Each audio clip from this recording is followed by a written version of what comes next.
HOA, Karen shot my disabled daughter in the head just for ringing the doorbell. The evening had been quiet, the kind of quiet that makes you believe the world has finally stopped hurting. My daughter, Ava, had just turned 14 that week.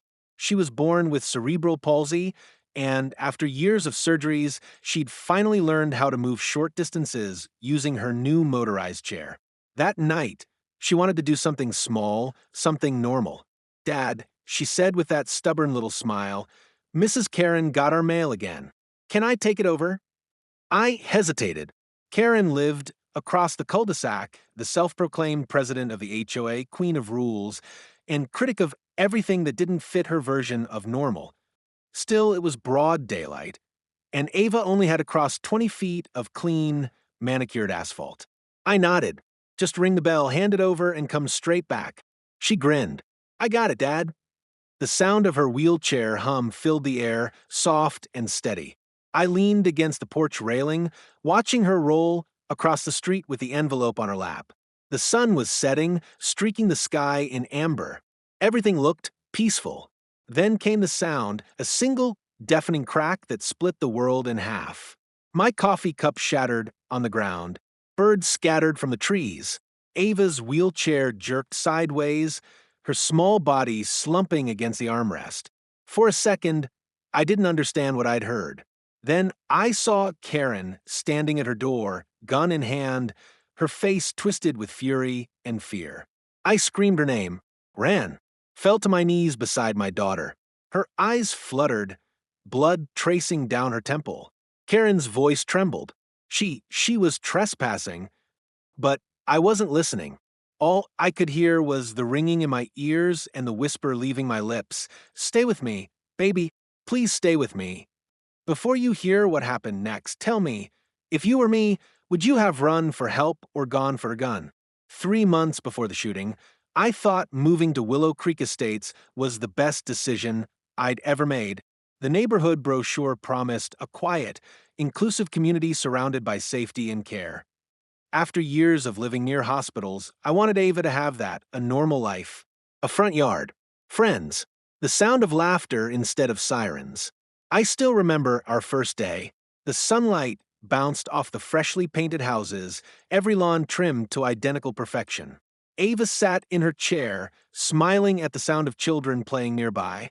"It smells like cookies here," she said, giggling. That's when Karen appeared. Perfect hair, pearl earrings, and a smile sharp enough to cut glass. "Welcome to Willow Creek," she said, holding a clipboard. "I'm the HOA president. We like to keep things neat around here." She looked down at Ava's wheelchair and paused, her smile tightening. "Oh, and please make sure your equipment isn't left outside. It may affect the visual appeal of the neighborhood." I swallowed hard. It's not equipment. It's her independence. Karen chuckled softly, as if I'd told a joke. "Of course, just letting you know the rules." At the time, I brushed it off as awkwardness. Every community had one overzealous rule keeper, right? But over the weeks, the cracks started to show. She'd frown when Ava's therapy van parked in front of our house. She'd comment when my daughter practiced moving along the sidewalk. "Such loud motors," she'd mutter. Still, Ava loved it there. She'd wave at neighbors every morning, even when they pretended not to see her. "They'll warm up," she told me. Mom always said kindness is catching. I wanted to believe that. I wanted to believe that people like Karen couldn't hurt us, that they were just words and glares. But then came the letters. First, a friendly notice about non-standard outdoor items. Then, another demanding that the ramp extension behind our porch be removed. When I ignored them, the tone changed. Repeated violations may lead to fines or further action. Ava found one of those letters once. She asked, "Dad, does she hate me?" I smiled and said no. But deep down, I couldn't shake the feeling that she did. Not because of who Ava was, but because she couldn't stand being reminded that perfection was a lie. And I didn't know it yet, but that lie was about to turn deadly. It began with whispers, the kind that slither under doors and through blinds. Karen had a way of planting seeds without ever taking credit for them. Within weeks, we became that family. The one causing disruptions. The one making the neighborhood look bad. The first strike came on a Sunday morning. I was mowing the lawn while Ava played on the porch with our dog, Milo. The air smelled of cut grass and sunshine, ordinary, peaceful. Then Karen appeared, marching down the sidewalk with her clipboard like she was serving warrants. "Excuse me," she said, waving her pen. "We've received multiple complaints about your dog being unleashed." I frowned. He's literally sitting next to my daughter. Karen's eyes narrowed. Regardless, animals should not be on private property without a leash. The HOA is very clear about that. I looked around. "You mean my property?" She gave that plastic smile again. "We all share community standards, Mr. Hill. And by the way, the ramp you built for her," she gestured toward Ava, "it doesn't match the neighborhood aesthetic." "It's for accessibility," I said, jaw tightening. "You can find me if you want, but it's staying." Her voice dropped to a hiss. "Don't test me. I've dealt with difficult residents before." I didn't respond. But that night, when I went outside, I saw the damage. Someone had smeared paint across the bottom of Ava's ramp, thick streaks of white, with a single word scrawled in the middle, "eyesore." My stomach sank. I knew who it was. I could almost hear Karen's voice saying, "Maybe this will motivate you to follow the rules." The next morning, I found another letter taped to our door. It read, "Final warning, repeated violations of community guidelines. Remove unauthorized structures within 14 days. Ava saw it before I could take it down. Her face fell. "Dad, am I breaking rules?" "No," I said quickly. "She's just being mean."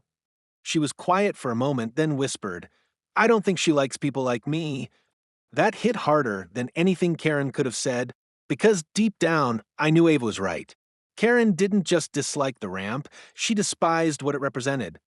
Proof that not everyone fit her perfect picture. Later that week, I caught Karen photographing our porch again. When she saw me watching, she smiled coldly and said, "Just documenting for the board."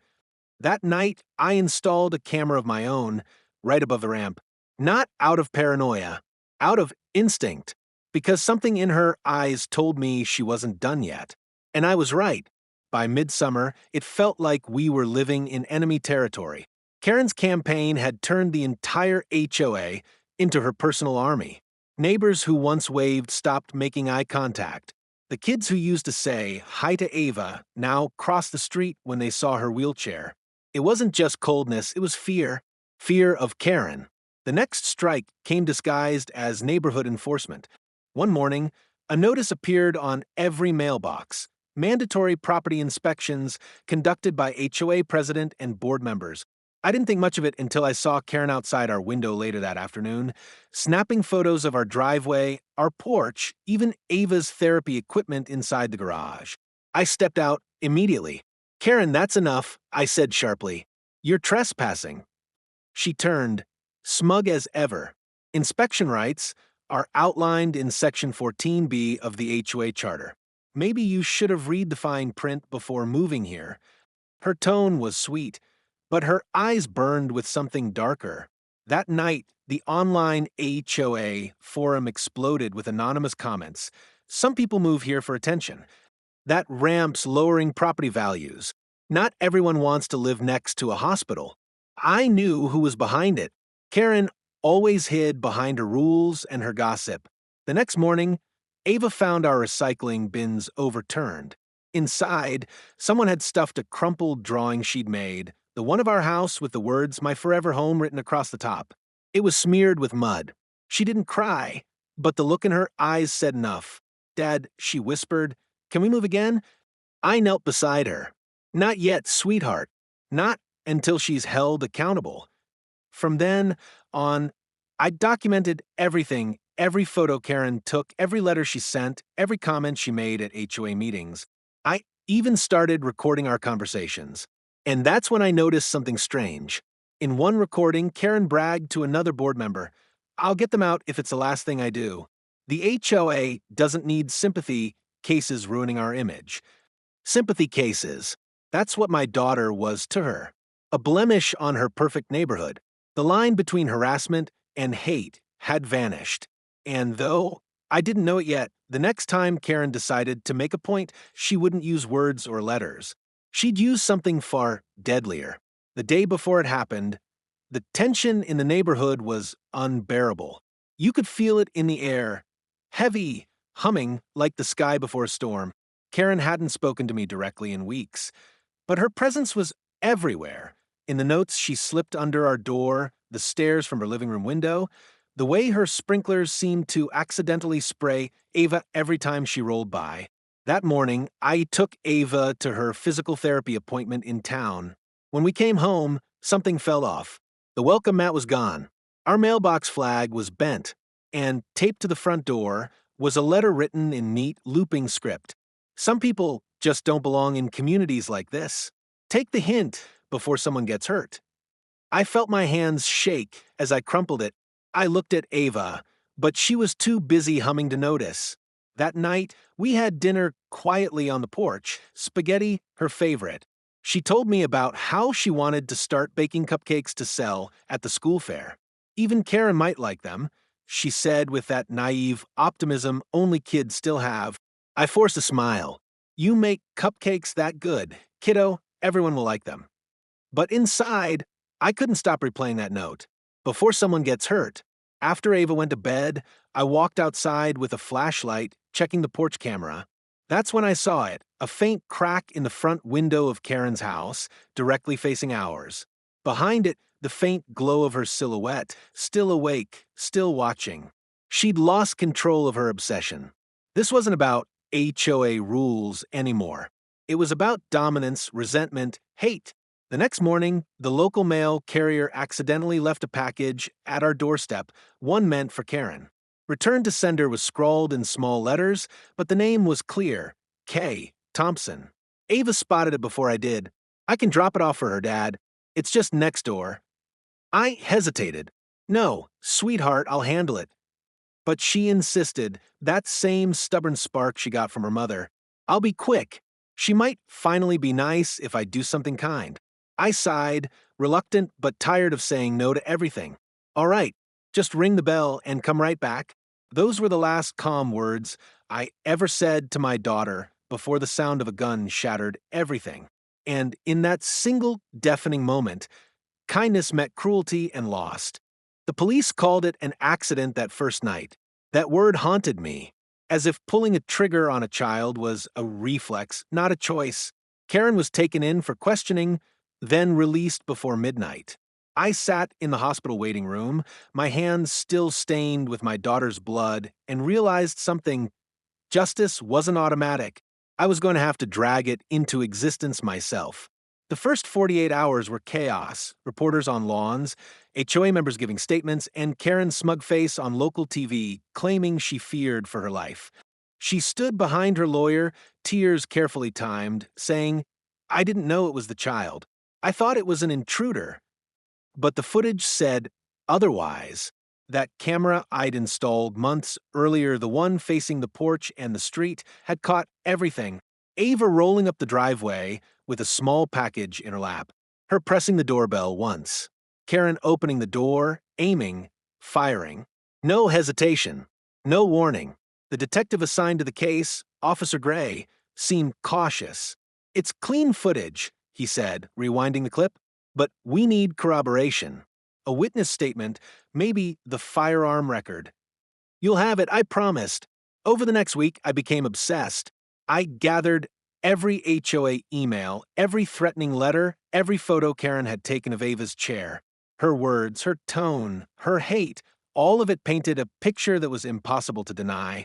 When Gray came back for a follow-up, I had everything laid out on the dining table like a war map. He flipped through it, nodding slowly. This isn't an accident, he said finally. It's intent. That night, I called an attorney, the same state prosecutor who'd taken down an HOA president in another county for harassment. He agreed to take the case. If what you're saying checks out, he told me, we're not just filing charges, we're making this a precedent. By morning, Karen's world began to crumble. News anchors were replaying the footage. Comment sections turned venomous. Her friends stopped defending her. Sponsors dropped her husband's business. The neighborhood that once feared her now wanted her gone. And me? I sat beside Ava's hospital bed, watching the monitors beep in steady rhythm, whispering, "Hang on, sweetheart.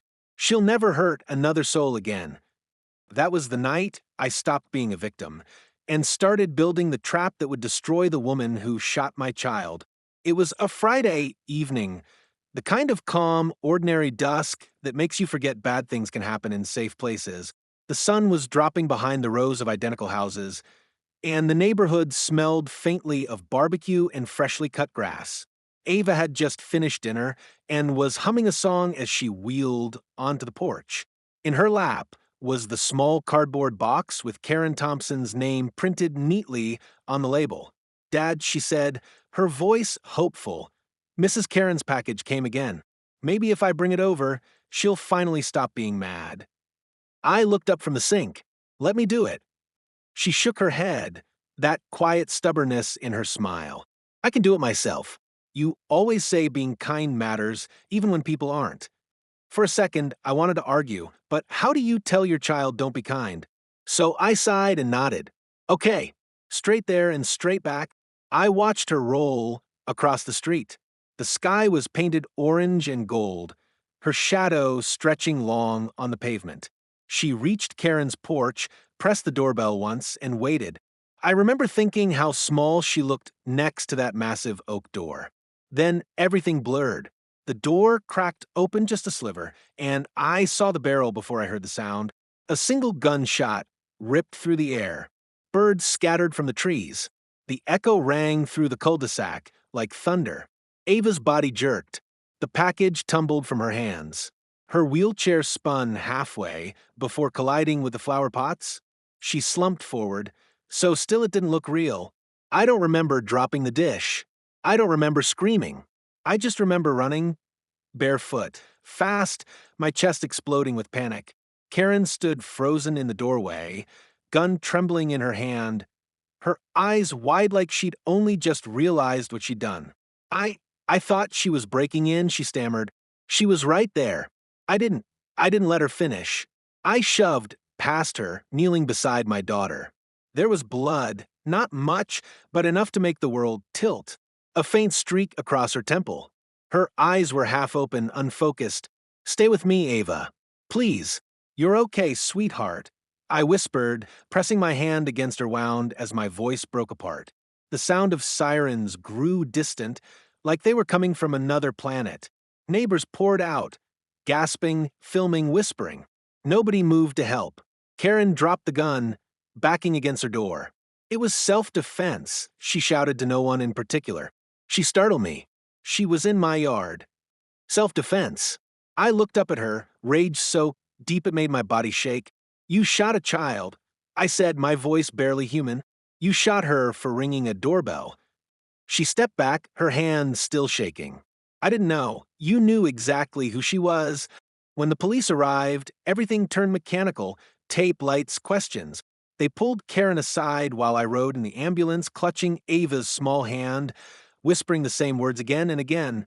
"Don't leave me, baby. Please don't leave me." At the hospital, the doctors said the bullet grazed her skull, a miracle she survived. But the trauma, the swelling, the fear, those wounds would take much longer to heal. And while my daughter lay in that sterile white room, fighting her way back to consciousness, I made myself a promise. If the system tried to protect Karen like it always protected people like her, I'd burn her perfect little world down, rule by rule, until she was the one begging for mercy. The world after the shot felt like a bad dream stitched into daylight. Everything moved too fast and too slow at once. I remember the ambulance lights painting the street in red and blue, while my hands shook around Ava's small wrist, trying to feel for a pulse that somehow made sense, trying to color back into her face. People clustered on their porches, phones up, faces hollow and bright in screens, murmuring the same question. Why? The smell of antiseptic and smoke from a neighbor's grill mixed in the humid air, ordinary smells that suddenly seemed obscene. In the ER, the fluorescent lights hummed above us like a chorus of warning bells. Doctors moved with calm urgency, voices clipped and efficient. And for a moment, I just watched them, The way they checked pupils, the gentle way a nurse put a blanket over Ava's knees. I kept talking to her, nonsense words for steadiness, rubbing her palm through thin fingers as if touch could stitch things back together. Stay with me. I told her until the words were raw. Stay with me, baby. When the doctor said she'd survive, relief shoved through me like heat, but it came wrapped in anger so tight, I couldn't breathe. Karen sat in a plastic chair, down the hall, flanked by an attorney whose tie was too tight. She met my eyes once, and I saw something small and human flicker, maybe fear, maybe shame. It didn't come anything. Reporters crowded the hospital entrance by nightfall, cameras clacking, their questions echoing down sterile corridors. I answered a few. My voice was steadier on camera than it felt inside. We need justice, I said, because the word felt like armor. The neighborhood that had mostly looked away now had to look directly. A neighbor, an older man who'd once waved from his porch, brought a thermos and stood with us in silence. I should have come out sooner, he murmured, and it hit me that silence had been complicity. At home, the porch camera flashed its little red light like a witness that never slept. I rewound the footage until the image of Ava pressing the bell was burned into my mind. Small hands, hopeful face, the door opening, then the crack of that single shot. Before you hear what happens next, tell me, where are you watching from? If you were in my place, what would you have done first? The next 48 hours felt like living inside a courtroom drama that hadn't started yet. Officers moved through our house with quiet efficiency while Ava slept under a tangle of monitors, and every footstep sounded like it might be the one that breaks the day open. Detective Gray was the first to sit with me, his voice low and practical as he asked for a timeline for names for the files I'd kept since Karen first started her campaign of notes and inspections. I spread the evidence on the dining table like a map, letters, photos, the porch camera clip, and watched his eyes narrow when he hit play and saw, in harsh pixels, the whole thing: Ava rolling up, the box in her lap, the door swinging, the barrel, the flash. The footage had no angle for motive, but it had everything else. No warning, no intruder, only a small girl on a doorstep and a woman who raised a firearm. The coroner's tech took measurements, documented the trajectory, the hospital filed the medical report, and the county ballistics team logged the gun into evidence with a metallic click that echoed in the hallway. Outside, neighbors shuffled in to give statements. Some avoided my gaze, some wept. One woman, the same man who'd brought the thermos, finally said aloud what we all felt. We should never have let her get away with small cruelties. The local news vans arrived and left in waves, their diesel smell sticking to my jacket, and social media churned like an angry ocean. People from other towns sent messages of horror and support, strangers promising to watch the case. Detective Gray kept coming back to one thing: intent. And as the hours stacked, so did the evidence that the shooting was not an accident. Karen's phone showed searches about trespass laws, recorded calls surfaced where she'd boasted about keeping things tidy, and the porch camera captured her pacing before the door opened, voice raised in a way that didn't match fear. The state attorney's office called late that night. Their tone was deliberate, the kind that feels like a promise. They were elevating the case, bringing in prosecutors who specialized in hate-motivated violence and crimes against the vulnerable. "We'll need your statement recorded," the prosecutor said over the line, and I consented without thinking, because for the first time the system felt like it might actually be on our side. I sat in the fluorescent-lit interview room and told the story again, sentence by sentence, feeling the sensory details lock in: the metallic ping of the ambulance, the sharp antiseptic smell in the ER, the thin quilt under Ava's fingers. All of it became testimony. Before they took my formal statement, I asked Detective Gray, quietly, if she's what I think she is, will they treat it like a hate crime? He didn't answer immediately. He just folded his hands and said, "We're building it that way." 3 months after the shooting, the courthouse overflowed with press. Vans, cameras, people holding signs, some demanding justice, others insisting stand your ground. It had become more than a neighborhood case. It was a national conversation about fear, prejudice, and accountability. I sat in the second row of the courtroom, right behind the prosecution's table, my palms damp against my knees. Ava was there too, in her wheelchair, her head now healing but still bandaged near the scar. Her strength was quiet but unshakable. She'd insisted on being there. "I want her to see me alive," she'd said. Karen entered wearing a navy suit, her hair tied neatly, her eyes darting to every camera.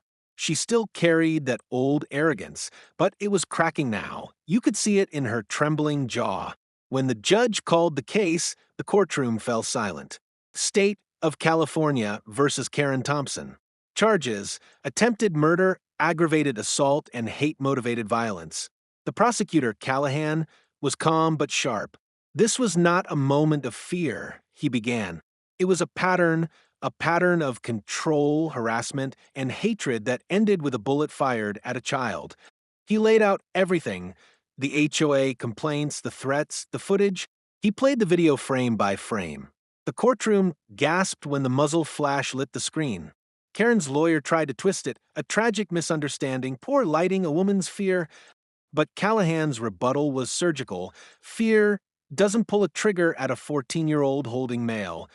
Then it was my turn to testify. I took a deep breath and faced her directly. "I moved here for peace," I said softly. "My daughter just wanted to belong. She brought kindness to a door that only ever sent hate. And for that, she got a bullet."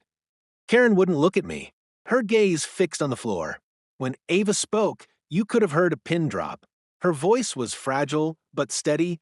I wasn't trying to scare her. I just wanted to give her package back. She paused, eyes glistening. I still don't understand why she was so angry. A juror wiped away a tear.